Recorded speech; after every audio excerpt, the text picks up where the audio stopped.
Muito bom dia a todos aqueles que se encontram mais uma vez numa reunião para estudarmos um pouquinho questões relativas ao direito notarial e ao direito registral.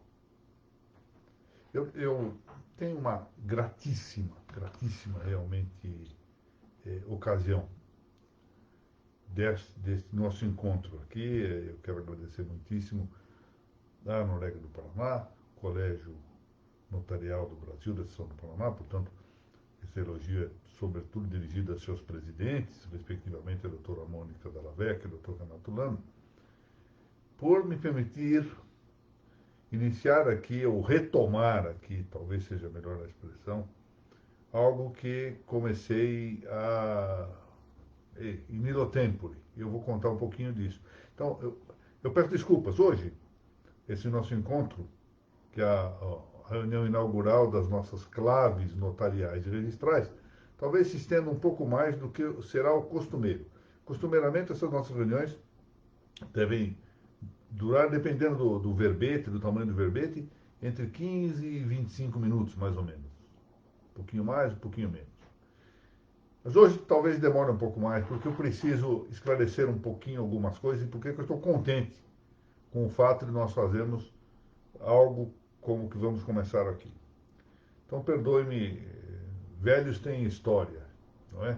Talvez seja a única coisa que, que seja de vantajoso para os mais velhos. Mas, enfim, eu tenho uma história a contar. Eu lecionei muito tempo na graduação e eu resolvi criar uma prática que se dividia em dois tipos de programa, que eu designei como Festa do Direito. Qual é a ideia? O estudo do direito, frequentemente, vamos falar a verdade, hein? Aqui provavelmente todo mundo que está me assistindo está da área do direito. É frequentemente maçante. E, e as pessoas tendem a confundir o direito com a lei, então passa a ser uma coisa terrível. Isso é um estudo meramente dogmático, de compreensão sistêmica, etc. Faz perder um pouco da alegria. Mas nós temos que parar para pensar um pouquinho, porque o direito existe para nós sermos felizes. Não tem sentido que justamente algo que existe para que os homens sejamos felizes, seja também algo maçante de estudar. Alguma coisa está errada nisso. Se não de todo errado, ou seja, se nós não temos que meios de evitar um pouquinho ter de descer a ler regulamentos, ler letrinhas no direito, no diário oficial, não por isso nós podemos ou devemos reduzir o nosso estudo do direito a esta parte triste, maçante, incômoda, inoportuna, etc. Ora, nós temos que nos encantar pelo direito também. Então, eu resolvi que ia tentar, por um método, por um caminho, portanto, um tanto diferente, reanimar aqueles que gostam querem gostar do estudo do direito, querem gostar do direito, querem encantar-se ou reencantar-se com o direito.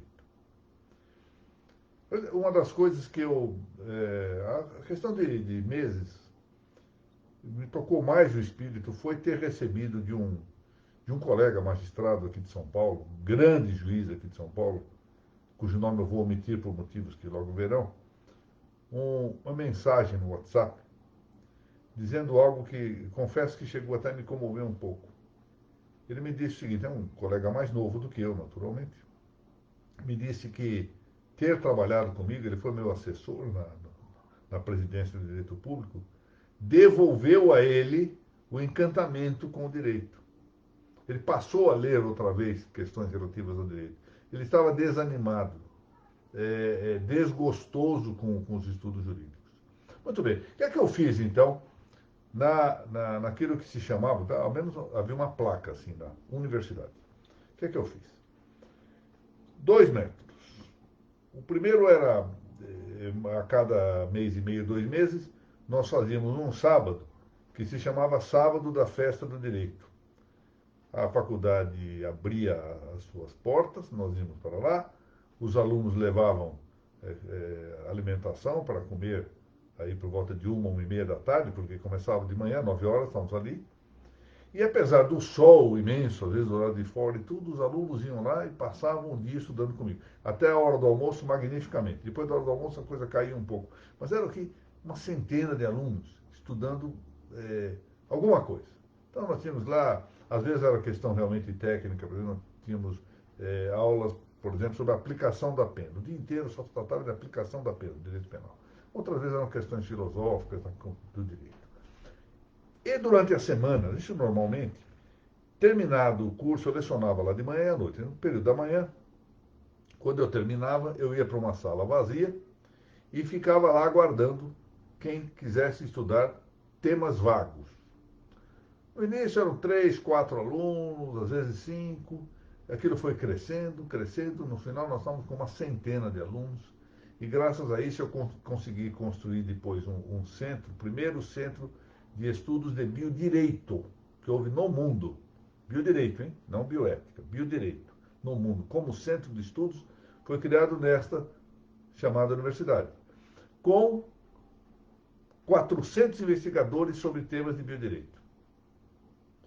Bom, como é que se conseguiu chegar a esse resultado? Graças a essas nossas reuniões, em que nós transformávamos o direito numa. Então vinha alunos, gente de toda parte, gente até de outras faculdades que pediam licença para entrar nesta universidade, só para ver essas aulas vagas. E curioso, sabe por que morreu a experiência fantástica que se fez aquilo? Porque a faculdade ficou com medo que eu fosse cobrar pelas aulas que eu estava ministrando gratuitamente para os alunos. Que depois eu ia entrar com uma reclamação trabalhista, dizendo que eu dei mais aulas do que eu devia, então me proibiram de fazer essas reuniões. E a coisa era tão interessante, tão divertida, que alguns alunos muito generosamente disseram, professor, vamos nos reunir, então, na rua. Vamos nos reunir na rua, se necessário a gente abre a porta dos carros e a gente tem a aula ali. Eu não quis fazer isso porque primeiro, seria um pouco indigno nas circunstâncias e também seria uma forma de afrontar a universidade. Eu não queria fazer isso. Pois bem. Mas, no caso, qual era o objeto? Era tratar do direito, tratar mais ou menos livremente. Às vezes as aulas eram mais técnicas, voltavam aquele tema maçante. Às vezes tem que ser assim. Hoje mesmo, nessa aula de hoje, esse tema de hoje, abertura de matrícula, extremamente maçante, verão? Maçante de todo. Às vezes a gente se divertia. Saía dali, fazia comparações, imaginava o direito em outros ângulos, contemplava uma coisa que hoje se tem perdido de vista. O direito, num certo sentido, o estudo do direito é o estudo de uma disciplina histórica. A gente tem que sempre ver isto. Vamos pegar, por exemplo, o notariado e os registros públicos. Essas instituições grandiosas, elas não nasceram, não são como árvores, não são como pedras. Foram industriadas. Isso quer dizer, foram organizadas, formadas pelos homens, mas não de maneira arbitrária. Elas têm uma história. Então, não se trata de dizer que seja uma disciplina histórica, no sentido de ser uma narrativa, ao modo historicista, por exemplo. Não. Mas sim o reconhecimento de que seu objeto é um objeto histórico. Perdeu-se essa ideia.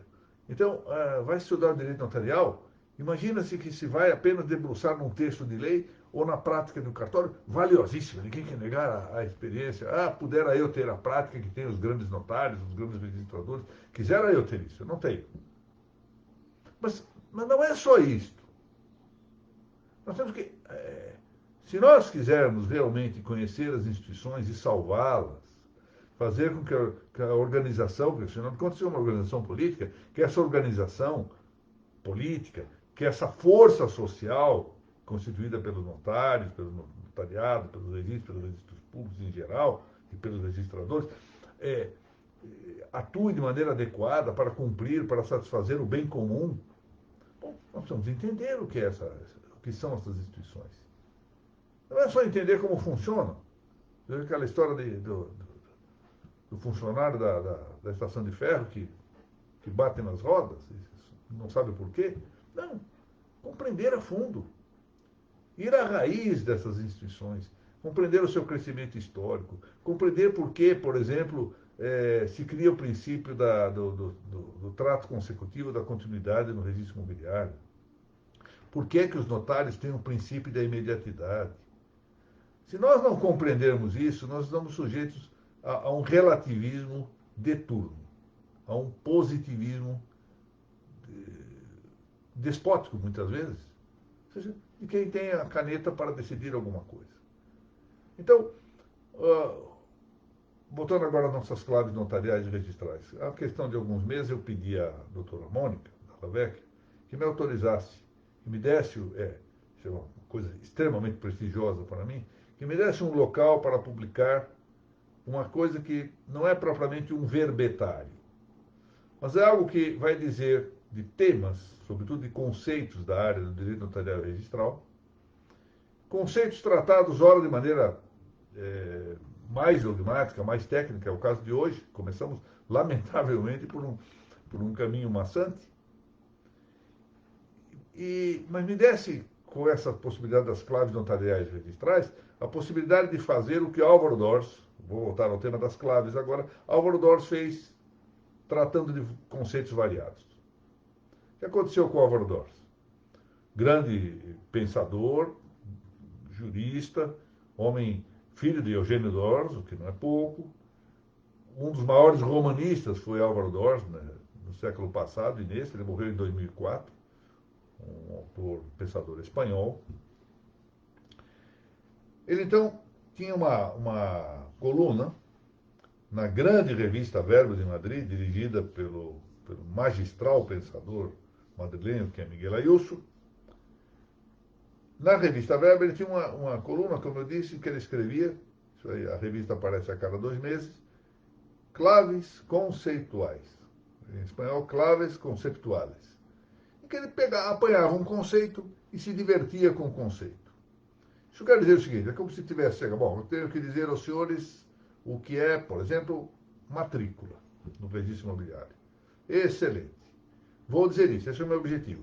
Mas só que, perdoe-me, eu vou entrar aqui por uma lateral, eu vou fugir um pouquinho do caminho, eu vou dispersar, eu vou falar o que é uma matriz do comércio, eu vou falar o que é o sentido da matrícula, por exemplo, em Portugal. Por que que diz que uma mulher em Portugal é matriculada? Isso é uma coisa que aqui no Brasil nós não temos comumente essa expressão, em alguns lugares sim, em outros não.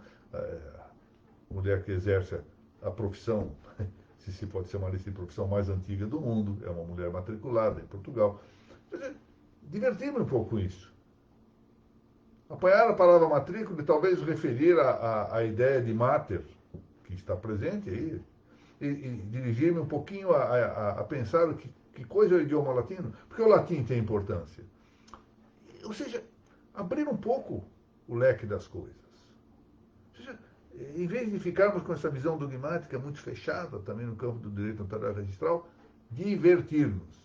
Como se nós estivéssemos, por exemplo, numa grande mesa de conversa, nos tempos em que não havia essa custódia domiciliar, que nos tem sido imposta e com duvidosíssimos, para dizer o mínimo, resultados práticos.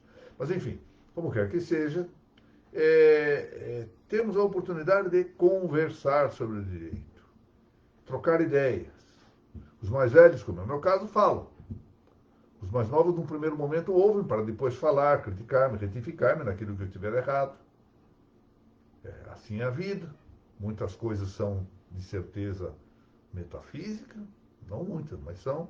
Outras são de certezas físicas, outras são de certezas morais, outras são meramente opinativas, etc. Então, nós temos todos que ter esta abertura ao verdadeiro diálogo. Que é o verdadeiro diálogo? É aquele que busca sinceramente a verdade.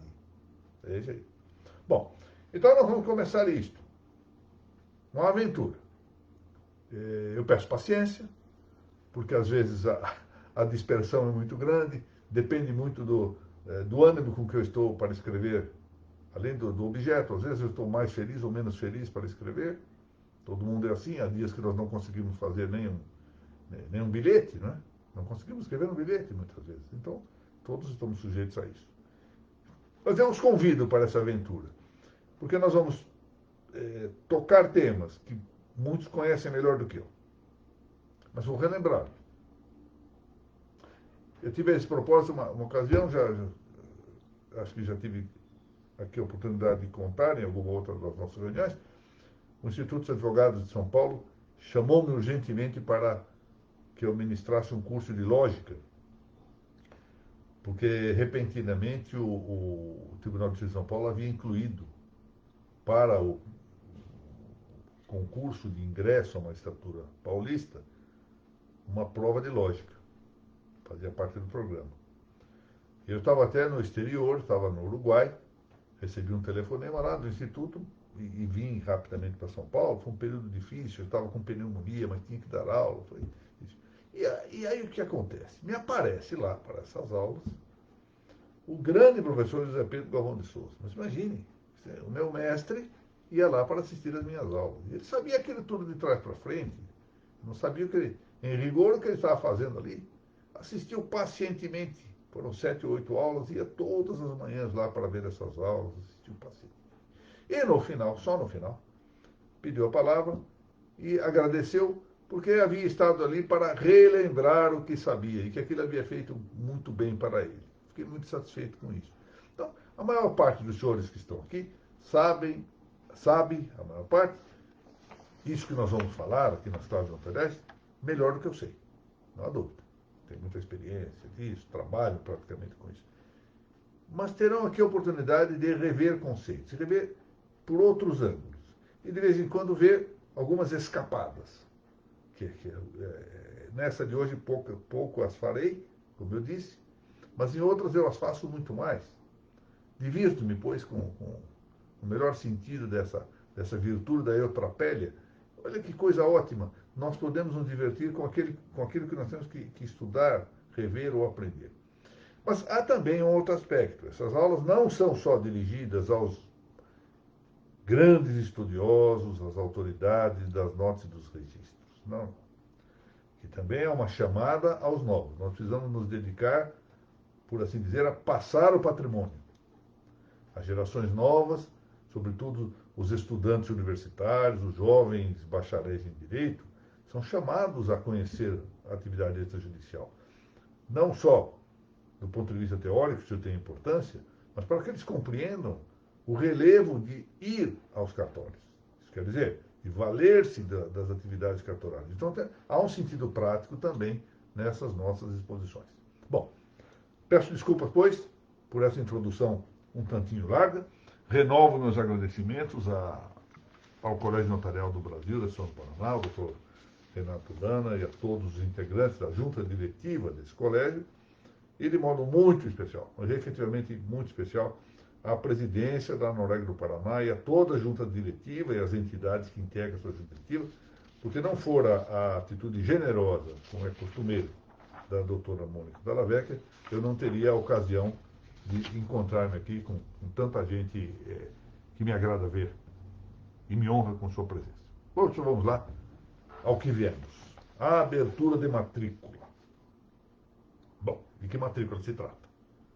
A matrícula aqui não é dos jornais, etc., do registro próprio dele. Aqui nós estamos falando da abertura de matrícula no registro de imóveis. Porque, em geral, quando se fala em abertura de matrícula, pensa-se efetivamente nesta. A lei que rege este assunto atualmente no Brasil é a Lei 6.015, de 1973. Todo mundo sabe disso. E ela menciona de logo a existência da matrícula, de par com as duas únicas espécies de atos de inscrição que podem efetivar-se nessa matrícula. São o registro estrito sensu e a averbação. Isso é matéria já amplamente conhecida, mas que é preciso referir. Não cabe na matrícula lançar certidão, anotação, remissão, nada disso. A matrícula tem uma primeira parte, que é o que nós no Brasil não temos muita frequência com essa palavra. A primeira parte da matrícula é o inventário dela. O nome está bem. É a descoberta realmente. Descreve-se ali o imóvel, quais são os proprietários, número de contribuintes, esse tipo de coisa, e mais ali abaixo os registros anteriores, fazer uma filiação. Ou seja, é o ato de nascimento jurídico do imóvel. É a matrícula. E nela, a partir daí, se praticam registros e averbações. É isso. Que nomes nós damos à matrícula? Olha, aqui no Brasil fala-se muito matrícula.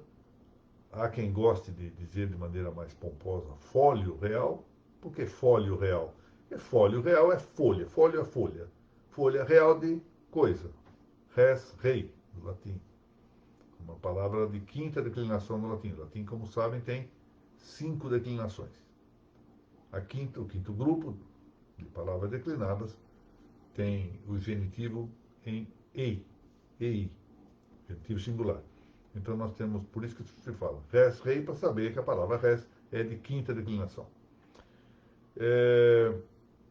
Portanto, folha real, ou fólio real. A folha da coisa. Real, res quer dizer coisa. Portanto, folha da coisa. É o assento de nascimento da coisa, para nós usarmos a expressão do registro civil aqui em paralelo. Também pode falar, de maneira às vezes pomposa, geralmente em textos. Como eu não gosto de repetir, às vezes, palavras nos mesmos parágrafos, às vezes nas mesmas sentenças, etc., de vez em quando tenho o malveso de tentar substituí-las por expressões que não são muito corriqueiras. É uma forma também de criar um pouco mais de vocabulário, mas enfim, acento matricial. Muito bonito, então. É a mesma coisa que matrícula. Também pode falar assim, matriz. O professor Raul Garcia Coni, que foi diretor do Registro de Imóveis do Distrito Federal, na Argentina, fala em debit registral, que a matrícula é o debit registral. Exatamente, é uma debutação do registro de um imóvel. Bom, a mesma lei 6.015 faz uma indicação interessante a respeito da matrícula. Dá o que se chama de lugar livresco, ou em latim locus livresco, dizendo que é no livro 2 o registro geral. Então, o livro 2, ou livro do registro geral, é o livro da matrícula. E aí indica a unidade relacional, que é eu vou voltar a esse tema tratando um tantinho da unitariedade, uma mera referência.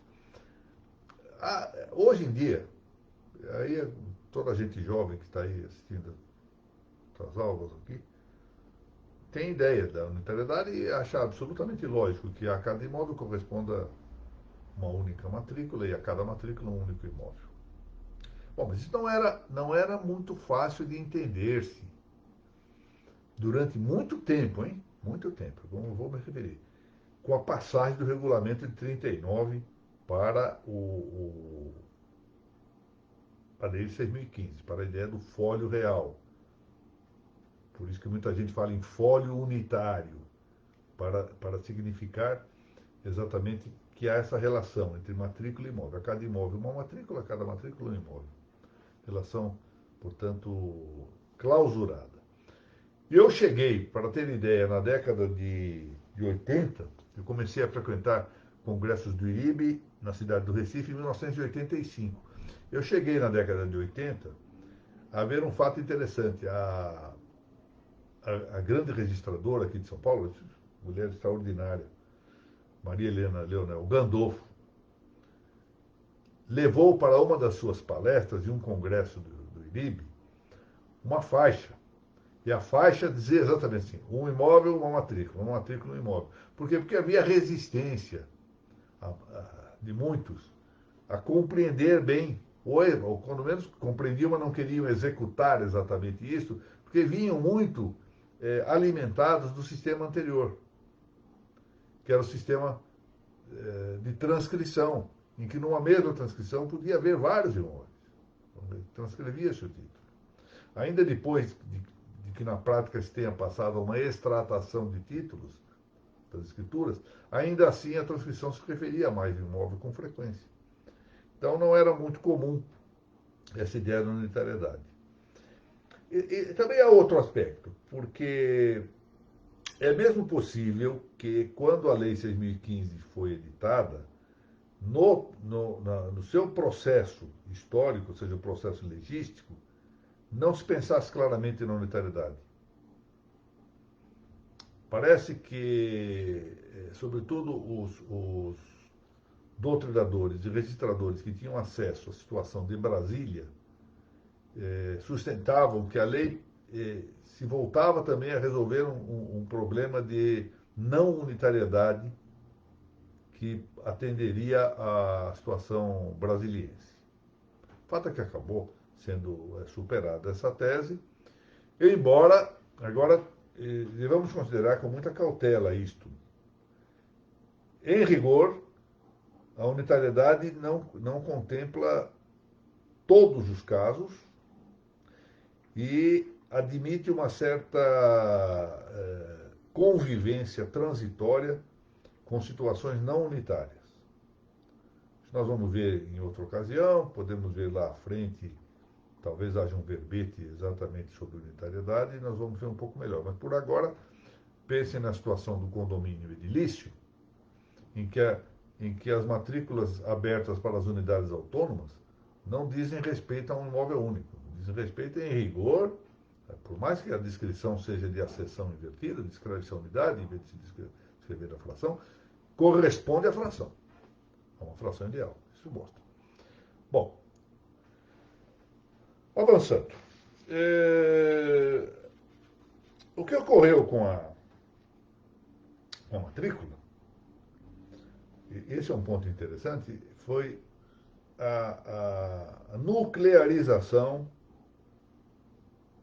a partir do imóvel, coisa que não havia no sistema de registro anterior, da lei de transcrição, da lei das transcrições, que era o regulamento de 39. Agora nós temos uma fonte atrativa da publicidade que está marcada no imóvel. A distinção, por exemplo, que ocorre com o folio pessoal. Repare, esse aqui basta para que nós meditemos um pouco. O registro civil é um folio pessoal. Ali está o nome da pessoa e para lá, para esse folio pessoal, especialmente, portanto, estou me referindo aqui ao acerto de nascimento, se dirigem os atos correspondentes, de um modo ou de outro. Averbando-se, anotando-se, etc., mas não importa, se dirigem para lá, que ele é o centro. E aqui é o folio real.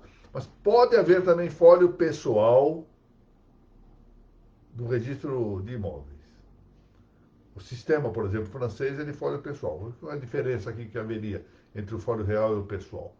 Vamos admitir aqui, no sistema brasileiro, eu vou ao cartório de registro de imóveis e procuro.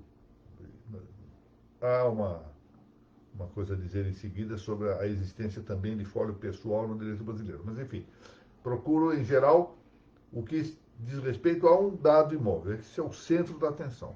Por isso que está no livro 2 e nós falamos que o sistema é de folio real. Se nós formos, por exemplo, a França ou outros lugares, o sistema é de folio pessoal. Em vez de nós termos a biografia do imóvel no folho principal, nós teremos a biografia da pessoa. Então vamos lá. Doutora Mônica, está aqui, Mônica Dallavecchia. Eu vou lá, eu quero saber quais são os imóveis que se encontram na folha pessoal da doutora Mônica Dallavecchia. Em vez de fazer pelo imóvel, eu faço pela pessoa. E ali encontro uma relação dos imóveis dela. Nós, no direito brasileiro, temos, de algum modo, o folio pessoal, que ela completa muitíssimo bem o sistema, que é justamente o livro 5. O livro 5, embora redigido sem a discriminação exata dos atos, remete para as folhas, é um livro remissivo. E é de folio pessoal, ou seja, eu posso ir a um cartório de imóveis e peço buscas ou informações acerca de imóveis relativos à doutora Mônica Dallavecchia, por exemplo. Essa busca se dá, portanto, pelo indicador pessoal.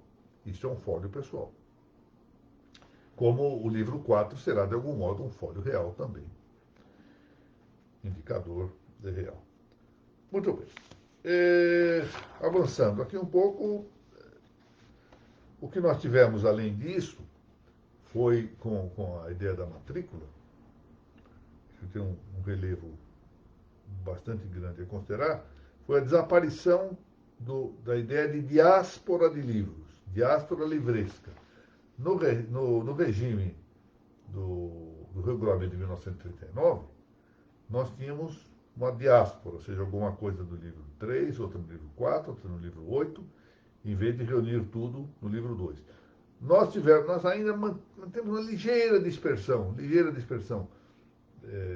pode-se dizer assim, periférica, superficial, no sistema atual, porque o livro 3 se dispersa um pouco, o que deveria estar todo no livro 2, por motivos práticos, me parece muito bem, por motivos operativos, mas é uma certa dispersão.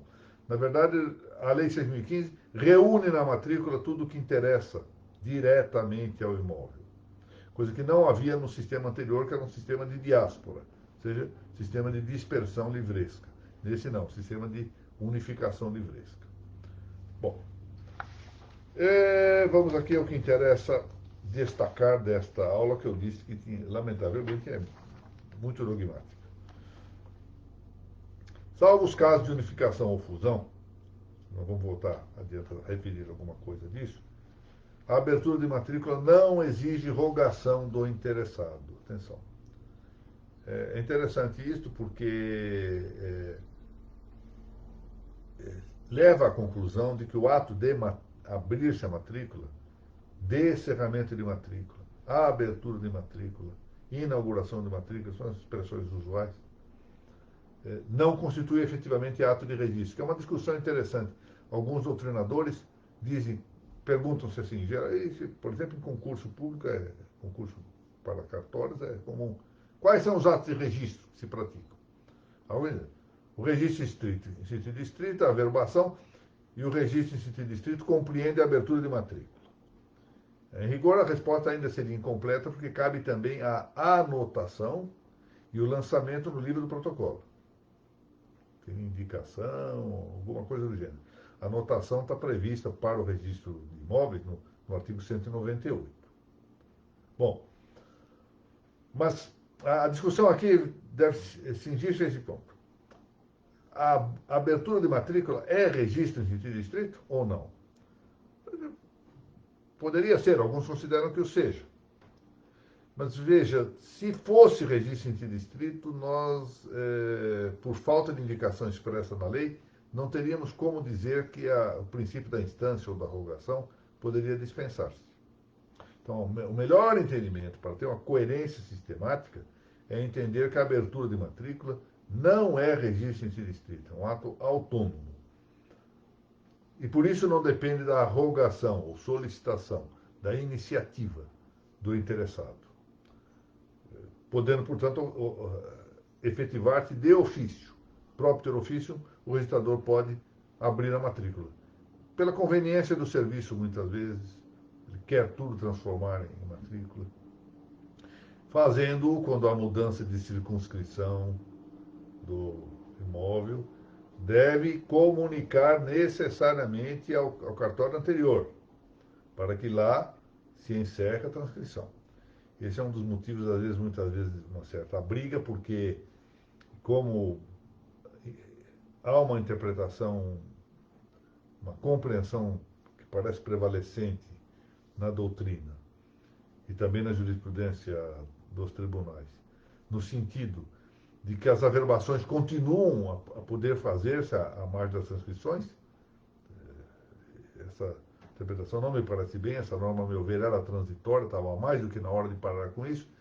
Então, muitas vezes, alguns entendem que só poderia haver abertura de matrícula quando fosse de praticar-se um ato de registro em sentido estrito relativo ao imóvel. Quando não parece ser essa a melhor compreensão do sistema do código. Claro que, aberta a matrícula, nós temos que transportar as onerações que pendam sobre os imóveis, isso tem que ser transportado, é o que se chama de averbação de transporte. E a outra observação que eu faço aqui é que, em relação ao imóvel adquirido por uso capião, é sempre que possível, da máxima conveniência que se indique o registro anterior.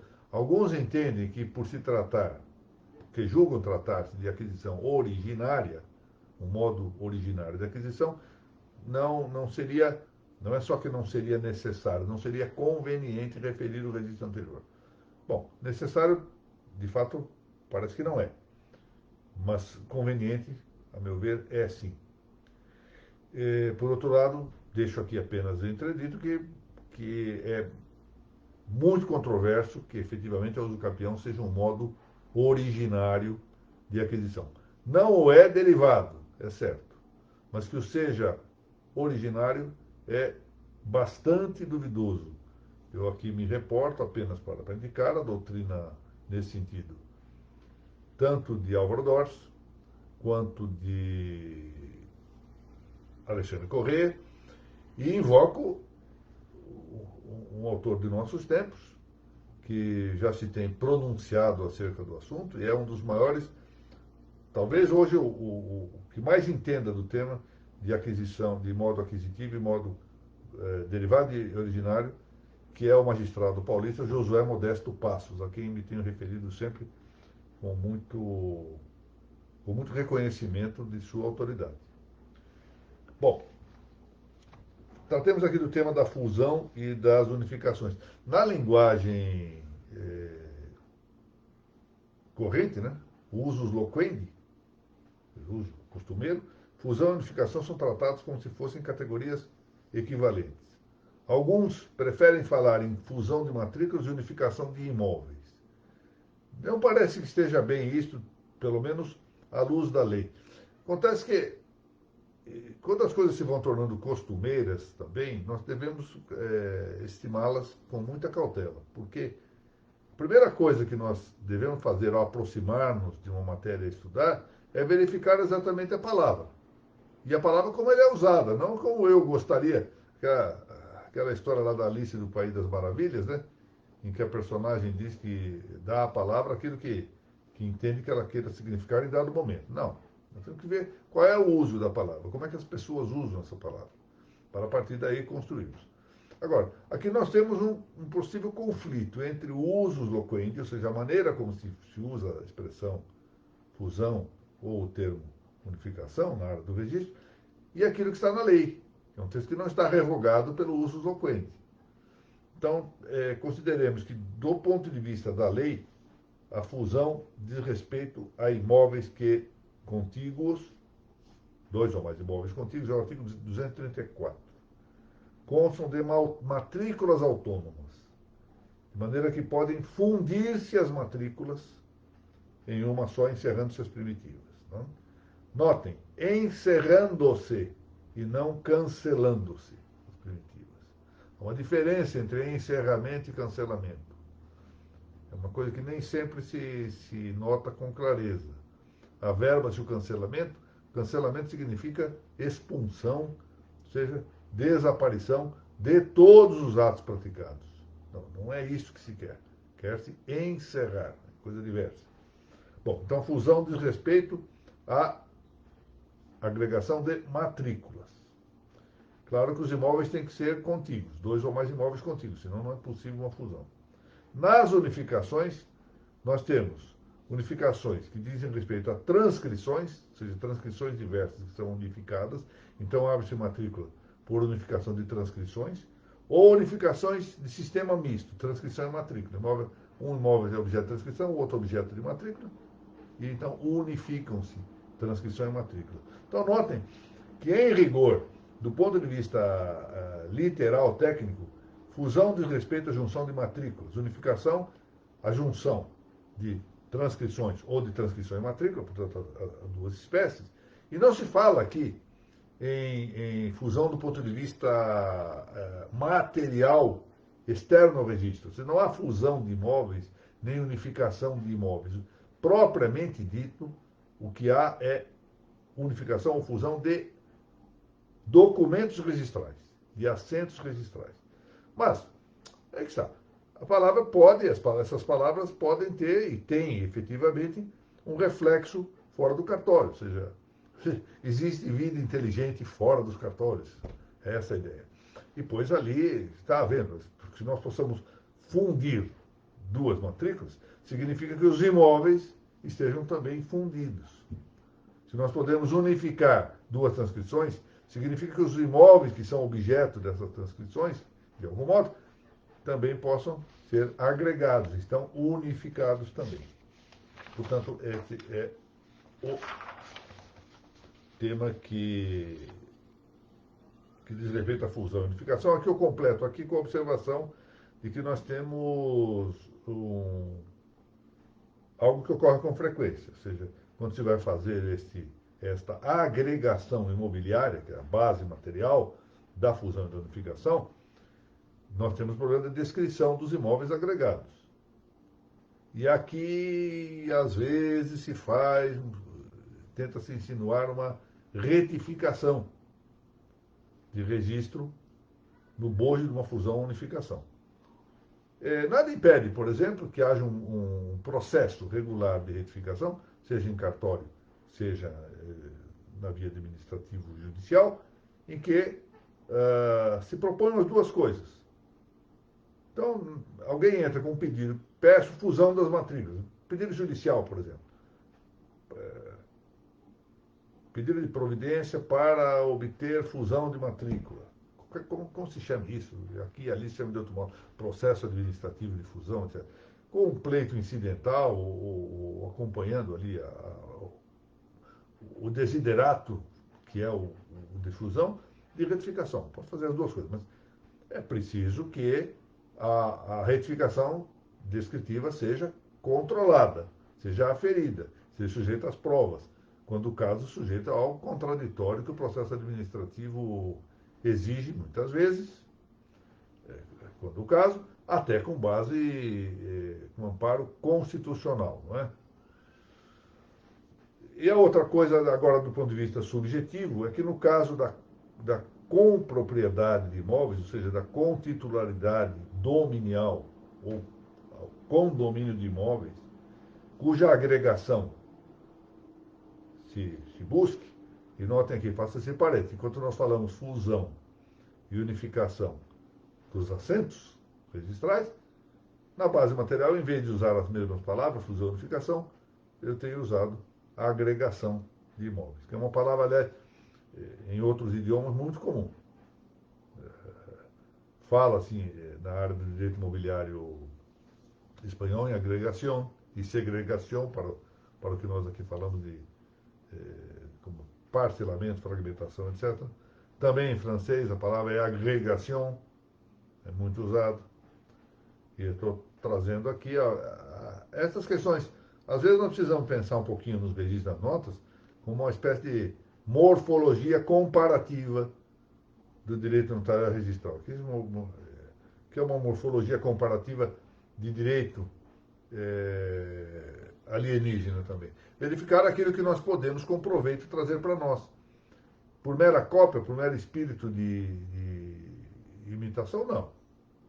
Não, tanto que é preciso pôr uma certa trave. Hoje é muito comum que as pessoas tragam institutos norte-americanos. Dada a pujança econômica americana, pensa-se em trazer isto para o direito brasileiro. Bom, o direito americano não faz parte da tradição do direito brasileiro. As nossas instituições vêm do direito europeu, do direito medieval. É lá que nós temos que buscar as coisas vantajosas que já ultrapassaram lá a prova da experiência, que deram certo e que podem ser utilizadas por nós, sem risco de aventura. Isso não é novidadismo. Há novidades boas, novidades que estejam na linha da tradição. Outras são revolucionárias. Se vai fazer por aventura, e muitas vezes se chega a desventuras com utilizações equivocadas de institutos. Não é? Portanto, aqui não se trata de um transplante meramente de palavra por gosto de copiá-las, mas sim, porque leva a uma precisão da linguagem, isso é importante, pelos motivos que direi a seguir, e recebe algo que já é da tradição do direito comparado. Naturalmente, vernaculizando a expressão, não vamos falar agregação.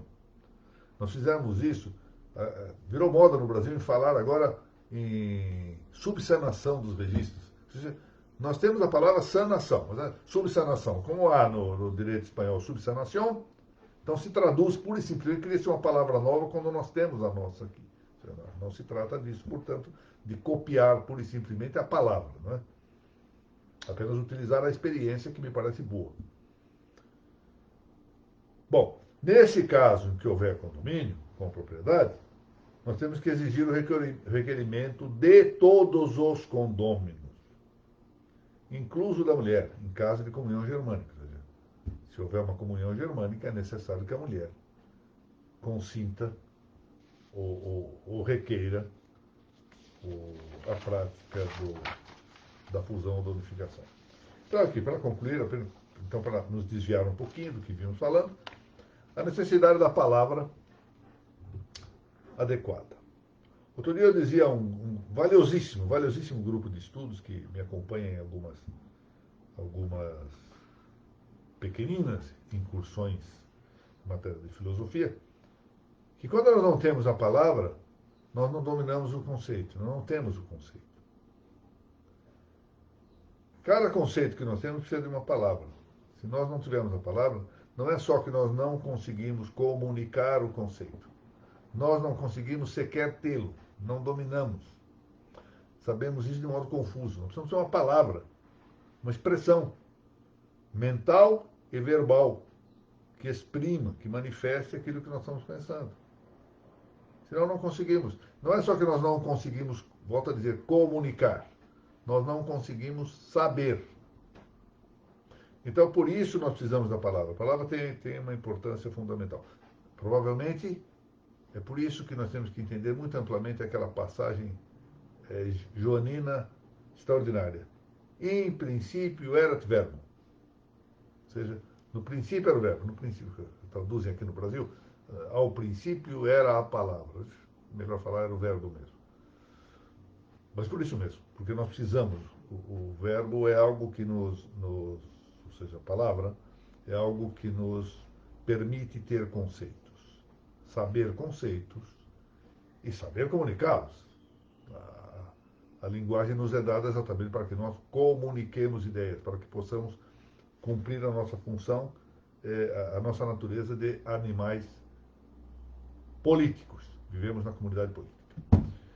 Pois bem, e com isso concluímos, eu consegui evitar a leitura maçante desse nosso primeiro verbete. Isso não poderia ter sido menos adequado para a aula inaugural do que esse verbete, escrito com uma tecnicidade limitadora daquilo que eu quero que sejam essas claves notariais e registrais. Bom, concluindo então. Eu vou agradecer a todo mundo, pessoalmente, como sempre faço, aqueles que aparecem aqui nos comentários, para dizer que o objetivo é este. Portanto, não imaginem que aqui se pretenda fazer doutrina extremamente sistemática. Não. Estas aulas das claves notariais são aulas para a nossa diversão, para que nós possamos pensar um pouquinho mais amplamente no direito. Para que nós possamos um dia chegar aos nossos filhos, aos nossos netos, e olha, estudem o direito vale a pena. Não só porque é útil, bom para a sociedade, não só porque nós podemos com ele realizar o justo, mas porque também nós podemos nos divertir. Faz parte da eutrapelia, dessa virtude da diversão, que nós possamos gostar daquilo que nós fazemos. Então, a reunião é para isso. Não esperem mais do que isso, eu não quero decepcioná-los com a ideia de grandes profundidades. Não, será isso. Será isso que nós vamos aqui gostar. E aqueles que me quiserem acompanhar nessa grande aventura de diversão, olha, eu sou muito grato por isso e espero que ganhem alguma coisa, revendo conceitos, analisando-os por outros ângulos, acompanhando-os em fugas da estrada e volta para atingirmos o nosso objetivo. Vamos lá, doutora Mônica, já tive a ocasião de saudar, muito bom dia. Laura Portos, querida amiga, vamos voltar às nossas aulas presenciais, Laura. Doutora Eliana Rodrigues, muito obrigado pela presença. Doutor Matheus Santos também, muito obrigado. Doutor Anderson Scherner Kist, agradeço muitíssimo essa presença sempre habitual de ambos. Doutora Margarete Maia, querida amiga. A doutora Margarete, eu já tive a ocasião de dizer, não,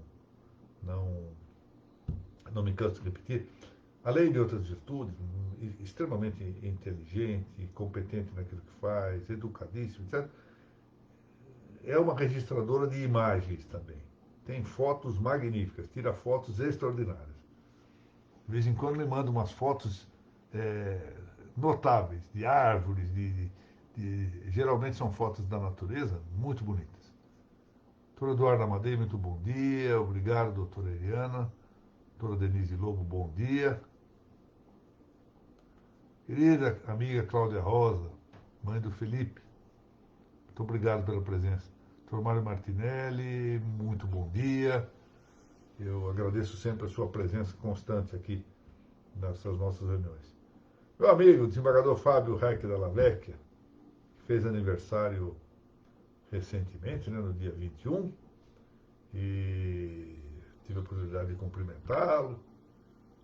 Um jovem jurista valioso, dos melhores nomes da magistratura do Brasil, e um grande campo aí, por ser exatamente muito jovem, ainda um grande campo a percorrer e a alçar-se para o bem de todos nós, porque é uma alma admirável.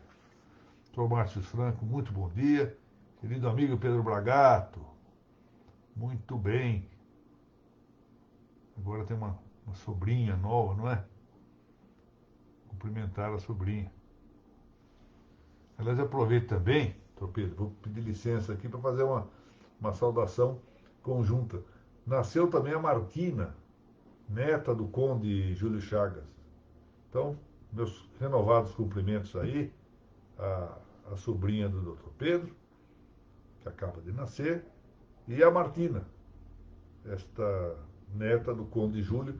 O conde Júlio Chagas é um dos proprietários, diretores proprietários da editorial Lepanto, que tem sido a editora, juntamente com a Resistência Cultural, lá do Maranhão, que tem publicado algumas dos meus pequenos trabalhos.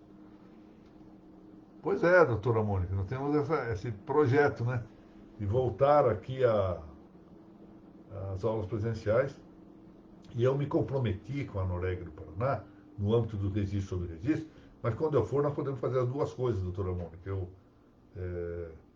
Se houver concordância, eu faço as duas coisas e volto na tarde da quinta-feira, ou seja, dou aula de manhã na quarta do registro sobre registro, na quinta a aula das claves notariais. Seria interessante, podemos pensar. Muito bem, isso é uma honra para mim, até porque gosto muito de Curitiba. E aí terei a ocasião de rever os amigos paranaenses, rever meu amigo desembargador Fábio. Doutor João Branco, muito obrigado, agradeço a presença. Doutora Ana Paula Braga Bórnia, também muito obrigado. Doutor Ricardo Cunha, bom dia. Doutora Gabriele Fonseca Collen, estou vendo gente nova aqui, me dá muita satisfação ver isso. Espero que não se decepcionem muito, hein? Espero que não se decepcionem. Tenham paciência. Doutora Gabriela Andreasa, muito bom dia, muito obrigado. Doutor Marcos Estocco, bom dia. Doutor Eduardo Amadei, bom dia, sempre presente. Doutora Mariana Martins, grande presidente da Aripar, uma honra vê-la aqui. Doutora Priscila Gabriele Manfredini da Rosa, olha aqui, gente nova que está aparecendo aqui para as aulas, muito obrigado. Poxa, espero que tenha sido mesmo. A gente nunca sabe essa generosidade de gente. Quando o coração é muito grande, leva a isso, não é? Se excedem aí, às vezes, em ser acríticos. Vamos pensando as minhas falhas. Mas muito obrigado. De coração, muito obrigado. Mariana Herrera. A Mariana é digamos, a líder de toda a administração das coisas que eu tenho conseguido fazer aqui nas páginas do Registro sobre Registro agora das claves notariais, antes das notas sobre notas, antes da propedêutica jurídica. Digamos assim, é a mão que permite com que a obra se realize. Eu agradeço muito a Mariana por sua competência e dedicação habituais. Doutora Denise Lobo, bom dia. Doutor Fábio Hildebrand, bom dia. Muito bem. Muito bem. Então, agora sou eu que tenho que agradecer a presença de todos. Renovo, pois, para encerrar, 2 ou 3 coisas mais só. Primeiro, os textos que vinham sendo publicados na página da Noréga e do Paraná, do site das claves notariais, eu sugeri à doutora Mônica que suspendesse a publicação, porque são vários textos já publicados, para nós fazermos como estamos fazendo com o registro sobre registro, ou seja, só publica o texto na véspera da aula, porque é mais fácil para quem queira ir lá buscar o texto. E por outro lado, é uma forma também de lembrar-se no dia seguinte que essas aulas, esses encontros virtuais são assim, né? A gente se programa, mas acaba, por um motivo ou por outro, não fazendo, não vendo. Então é uma forma também de nós chamarmos o público para as reuniões do dia posterior à publicação. Então eles passam a ser, mais à frente, publicados periodicamente. Por enquanto já há um conjunto ali, uma massa de artigos já publicados, então esses já permanecem para as próximas aulas. A segunda coisa é que amanhã, eu não sei se será pelo Colégio Notarial do Brasil, ou será na página da Noréga, eu não sei muito bem como será isso, peço desculpas, mas a doutora Mônica esclarecerá, ou a Mariana, que deve estar muito bem informada disso, haverá o pessoal fala aí, agora está na moda falar, live. Nunca vi tanta live na minha vida como agora nesse nosso período de prisão domiciliar. E farei para muita honra minha, vamos falar sobre a ata notarial no processo extrajudicial de usucapião, o doutor Renato Lana, presidente do CNB, Paraná, e eu, com a presença do doutor Fernando também, que vai fazer a mediação, o assessor jurídico da Noréga. Então, será às 10h30 da manhã, e depois a Mariana indicará aqui, por favor, a página, se é que já não indicou, deixa eu ver, a página que se fará. Há mais pessoas aqui, eu vou cumprimentar mais gente. Doutora Yasmine Abadie, espero ter pronunciado certo o seu nome. Doutora Érica Kriel, na página da Noréga Paraná, no Facebook. Isto, 10h30. Tá, a doutora Mônica já indicou. Então é isto. Agradeço e espero reencontrá-los ainda na semana que vem, tanto na aula da quarta-feira, dos registros sobre registros, quanto nessas nossas aventuras sobre claves notariais e registrais. Muito obrigado.